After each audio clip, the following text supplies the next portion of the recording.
بسم اللہ الرحمن الرحیم۔ حضرت جابر رضی اللہ عنہ فرماتے ہیں کہ نبی اکرم صلی اللہ علیہ وسلم جمعے والے دن ایک کھجور کے خشک تنے کے ساتھ ٹیک لگا کر خطبہ ارشاد فرمایا کرتے تھے۔ ایک انصاری خاتون حضور علیہ السلام کی خدمت میں حاضر ہوئیں، عرض کرنے لگیں، یا رسول اللہ، میں چاہتی ہوں آپ کے لیے ممبر بنوا دوں جس پر تشریف فرما ہو کر آپ خطبہ ارشاد فرمایا کریں، کیونکہ میرا غلام لکڑی کا کام بڑا اچھا جانتا ہے۔ حضور علیہ السلام نے ان کو اجازت مرحمت فرما دی تو انہوں نے ممبر بنوایا اور مسجد نبوی کے اندر رکھوا دیا۔ آپ صلی اللہ علیہ وسلم جب خطبہ ارشاد فرمانے کے لیے ممبر پر تشریف فرما ہوئے تو رونے کی آواز آنے لگی۔ صحابہ اکرام نے بھی وہ آواز سنی اور اس آواز کی طرف متوجہ ہوئے۔ معلوم یہ ہوا کہ کھجور کا یہ خشک تنا رو رہا ہے، اور وہ ایسے رو رہا ہے جیسا کہ بچہ ہچکیاں لے کر روتا ہے، اور اس کے رونے کے اندر شدت آنے لگی اور چیخ پیدا ہو گئی۔ ایسے محسوس ہونے لگا کہ یہ شدت غم سے جو ہے نا وہ پھٹ جائے گا۔ آپ صلی اللہ علیہ وسلم ممبر سے نیچے تشریف لائے اور اس کو اپنے ساتھ لگایا، پھر آہستہ آہستہ اس کا رونا بند ہو گیا۔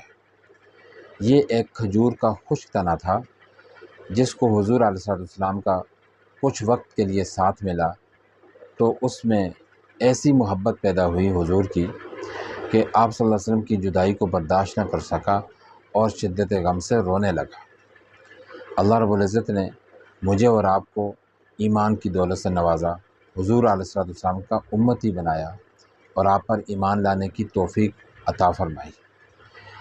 میرے دوستو، صحابہ اکرام بڑے خوش قسمت لوگ تھے، ان کا ایمان بڑا مضبوط ہوتا تھا کیونکہ وہ اپنی آنکھوں سے حضور علیہ السلام کا دیدار کیا کرتے تھے، اپنے آنکھوں سے وہ وحی اترتی دیکھتے تھے، اپنی آنکھوں سے معجزات دیکھتے تھے، حضور صلی اللہ علیہ وسلم کے پیچھے نمازیں ادا کیا کرتے تھے، تو ان کا ایمان بڑا مضبوط تھا۔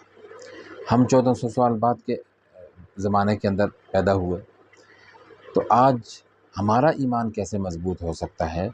ہم کیا کریں گے تو ہمارا ایمان مضبوط ہوگا؟ اس کے لیے صرف ایک طریقہ ہے، اور وہ ہے حضور صلی اللہ علیہ وسلم کے اسوہ حسنہ کو اپنانا، آپ صلی اللہ علیہ وسلم کی سیرت طیبہ کو اپنانا، آپ کی سنت طریقوں پر عمل کرنا۔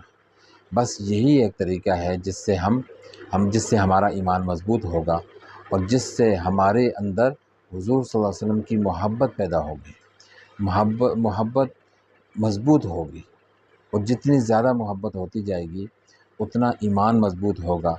اور اس محبت اور ایمان کی مضبوطی کے لیے بنیادی چیز کیا ہے؟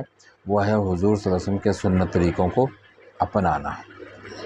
اللہ رب العزت مجھے اور آپ کو نبی صلی اللہ علیہ وسلم کی مبارک سنتوں کے ساتھ پیار عطا فرمائے، محبت عطا فرمائے، اور آپ صلی اللہ علیہ وسلم کی مبارک سنت طریقوں پر عمل کرنے کی توفیق عطا فرمائے، آمین۔ وآخر دعوانا ان الحمد للہ رب العالمین۔